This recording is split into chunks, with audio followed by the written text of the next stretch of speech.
മണിപ്പൂരിലെ ജനങ്ങൾക്കൊപ്പമെന്ന് പ്രധാനമന്ത്രി നരേന്ദ്രമോദി. കുക്കി, മെയ്തേയ് വിഭാഗങ്ങൾക്കിടയിൽ ഐക്യത്തിന്റെ പാലം സൃഷ്ടിക്കണമെന്ന് പ്രധാനമന്ത്രി പറഞ്ഞു. വംശീയ കലാപങ്ങൾക്കിരയായവരുടെ കുടുംബങ്ങളെ പ്രധാനമന്ത്രി നേരിൽ കണ്ടു. മണിപ്പൂരിൽ 8500 കോടി രൂപയുടെ വികസന പദ്ധതികൾ പ്രധാനമന്ത്രി ഉദ്ഘാടനം ചെയ്തു. വംശീയ കലാപത്തിൽ എരിഞ്ഞ മണിപ്പൂരിൽ 2 വർഷത്തിന് ശേഷമാണ് പ്രധാനമന്ത്രി എത്തിയത്. കുക്കി, മെയ്തേയ് വിഭാഗങ്ങൾക്ക് പ്രാതിനിധ്യമുള്ള ചുരാചന്ദ്പൂരിലും ഇംഫാലിലും കലാപത്തിനിരയായവരുടെ കുടുംബങ്ങളെ പ്രധാനമന്ത്രി നേരിൽ കണ്ടു. മണിപ്പൂർ കിരീടത്തിലെ രത്നം, അത് വടക്ക് കിഴക്കിന് തിളക്കം നൽകും. അക്രമങ്ങൾ മണിപ്പൂരിന്റെ സൗന്ദര്യത്തിന് മങ്ങലേൽപ്പിച്ചു. പുരോഗതിക്ക് സമാധാനം അനിവാര്യമെന്നും പ്രധാനമന്ത്രി. മണിപ്പൂർ കെ തോ നാം മേ ഹി മണി ഹൈ, യേ വോ മണി ഹൈ.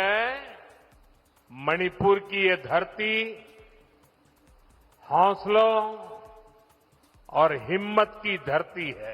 മണിപ്പൂരിനെ ശാന്തിയുടെ പാതയിലേക്ക് കൊണ്ടുപോകാനാണ് ശ്രമിക്കുന്നത്. भारत सरकार का निरंतर प्रयास रहा है कि मणिपुर को विकास के रास्ते पर तेजी से आगे ले जाए. മണിപ്പൂരിൽ കേന്ദ്ര സർക്കാർ നടപ്പാക്കിയ വികസനങ്ങളും പ്രധാനമന്ത്രി ചൂണ്ടിക്കാട്ടി. ചുരാചന്ദ്പൂരിൽ 7300 കോടി രൂപയുടെയും ഇംഫാലിൽ 1200 കോടിയുടെയും വികസന പദ്ധതികൾ പ്രധാനമന്ത്രി ഉദ്ഘാടനം ചെയ്തു. മണിപ്പൂരിലെത്തിയ പ്രധാനമന്ത്രി വികസനം മുൻനിർത്തി കുക്കി, മെയ്തേയ് വിഭാഗങ്ങൾക്കിടയിൽ സമാധാനം ആഹ്വാനം ചെയ്താണ് മടങ്ങിയത്.